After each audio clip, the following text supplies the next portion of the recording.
एक इंटरेस्टिंग जो वाक़या मुझे याद आया वो गलवान से रिलेटेड ही है कि मुझे एक व्हाट्सएप आया 2019 में from journalist based in UK London. उन्होंने बोला कि मैं कुछ नाम है, हिंदू नाम ही दिया उन्होंने, और बोला कि मैं टेलीग्राफ के लिए काम करता हूँ। तो मैं थोड़ा सा आपसे मदद चाह रहा था ये जानने के लिए कि गलवान हुआ है तो क्या हो रहा है वहाँ, डिप्लॉयमेंट क्या हो रही है, माउंटेन स्ट्राइक कोर वहाँ जा रहा है या बाकी क्या किस तरीके की डिप्लॉयमेंट हो रही है। तो मैं बिज़ी था, मैंने बोला यार मैं बात नहीं कर सकता अभी, मैं कल बात करता हूँ आपसे। बट मुझे बैक ऑफ माइंड कुछ लगा कि यार ये बड़ा अनयूजुअल ये था, ऐसे रैंडमली कोई कॉल करेगा और पूछेगा, इज़ वेरी अनयूजुअल। अगली बार जब इसने फ़ोन किया मैंने रिकॉर्ड किया है call, and he asked me again कि क्या चल रहा है, कैसे चल रहा है, and I try to divert it and I told him कि यार ये मोदी गवर्नमेंट आपको पता है ये कुछ बताती ही नहीं है, ये तो खुद ही कर देते हैं फिर बाद में बताते हैं, तो कुछ तो बताया ही नहीं है इन्होंने। हाँ हलचल तो चल रही है, कुछ डिप्लॉयमेंट होगी, ये होगी वो होगी, बट जितना आपको पता है मीडिया के थ्रू उतना ही मुझे भी पता है, ये तो बताते नहीं। मैं तो बड़ा कोशिश, बड़े अजीब लोग हैं यार, ये ऐसे ऐसे करके मैंने डाइवर्ट किया, बड़ा got a recording. Then he asked me contacts of some other senior journalist also in India, तो मैंने दिया नहीं उसको, बट मेरे माइंड में रहा कि कुछ तो गड़बड़ है, और वो हिंदी उर्दू में ही मुझसे बात कर रहा था।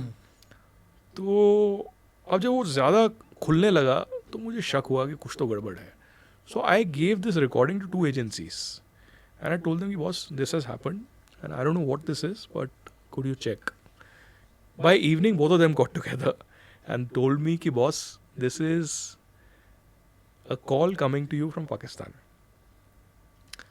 The guy is obviously an ISI guy.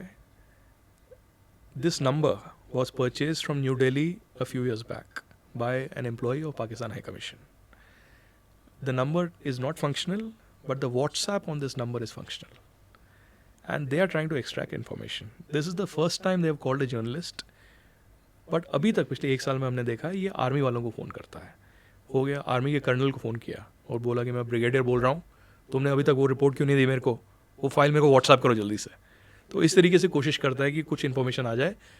99% times नहीं हुआ है, thankfully we have been saved, but ये वही इंसान है, उसकी वॉइस हमने रिकग्नाइज की, he is the same guy.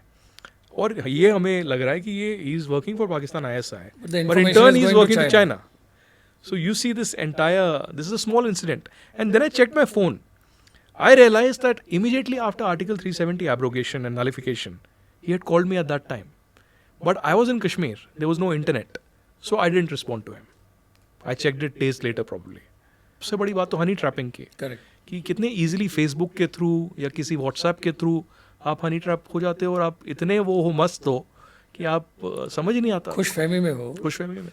और जब मैं आर्मी में था तो ये स्टार्ट हुआ था और ये हनी ट्रैपिंग का पड़ा होता था, तो मैं तो अपनी यूनिट में यही कहता था और सभी को इंक्लूडिंग माई सेल्फ कि अगर कोई आपको फेसबुक पे बहुत सुंदर लड़की रिक्वेस्ट भेज रही है जिसको आप जानते नहीं हो, तो अपनी शक्ल प्लीज़ आईने में देखो, अगर अपनी शक्ल पे भरोसा है तो उसको डिलीट कर दो। सही बात है।